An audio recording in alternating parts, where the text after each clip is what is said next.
കേരളത്തിൽ 3 ഘട്ടമായാണ് ഓപ്പറേഷൻ തൂഫാൻ നടപ്പിലാക്കുന്നതെന്ന് ആഭ്യന്തരമന്ത്രി രമേശ് ചെന്നിത്തല. ഒന്നാം ഘട്ടം പോലീസിന്റെ നേതൃത്വത്തിലും രണ്ടാം ഘട്ടം പ്രശസ്ത നടൻ മോഹൻലാലിന്റെ നേതൃത്വത്തിലും മൂന്നാം ഘട്ടം തൂഫാൻ കെയർ നേതൃത്വത്തിലുമാണ് നടപ്പിലാക്കുന്നതെന്ന് ആഭ്യന്തരമന്ത്രി പറഞ്ഞു. ലഹരി മാഫിയയെ 3 വർഷത്തിനകം തുടച്ചു നീക്കാനാണ് കേന്ദ്ര ആഭ്യന്തരമന്ത്രിയുടെ ആഹ്വാനം. ലഹരിക്കടിമപ്പെട്ടവരെ ജീവിതത്തിലേക്ക് തിരിച്ചു കൊണ്ടുവരാൻ 38ഓളം ആശുപത്രികളുമായി ധാരണയുണ്ടാക്കിയിട്ടുണ്ടെന്നും മന്ത്രി പറഞ്ഞു. പരിപാടിയിൽ ലഹരി വിരുദ്ധ പ്രതിജ്ഞയും ചൊല്ലി.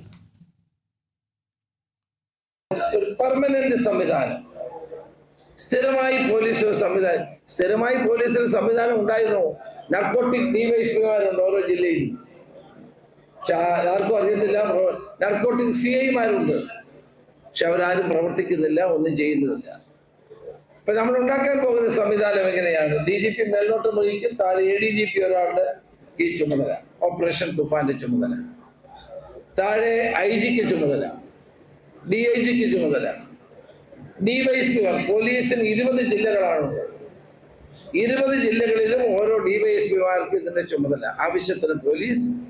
ഇപ്പൊ ഒരു ഗുണമുണ്ടായി. കേന്ദ്ര ആഭ്യന്തരമന്ത്രി ഇത് ഞങ്ങളുടെ മുഴുവൻ ഡീറ്റെയിൽസ് വാങ്ങിച്ചത്. അദ്ദേഹം ആന്റി ഡ്രഗ്സ് ഡേ 26-ാം തീയതി ഒരു പ്രഖ്യാപനം നടത്തി.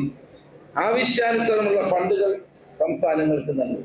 3 വർഷം കൊണ്ട് ഇന്ത്യയിൽ ഡ്രഗ്സിനെ ഞങ്ങൾ പരിപൂർണമായി ഒഴിവാക്കും. ആ ഫണ്ട് കിട്ടും, അത് ഉറപ്പാണ്. ആ ഫണ്ട് കിട്ടുമ്പോൾ ആവശ്യത്തിലുള്ള വാഹനങ്ങൾ, സംവിധാനങ്ങൾ പൂർണ്ണമായി കൊടുക്കാൻ തീരുമാനിച്ചു.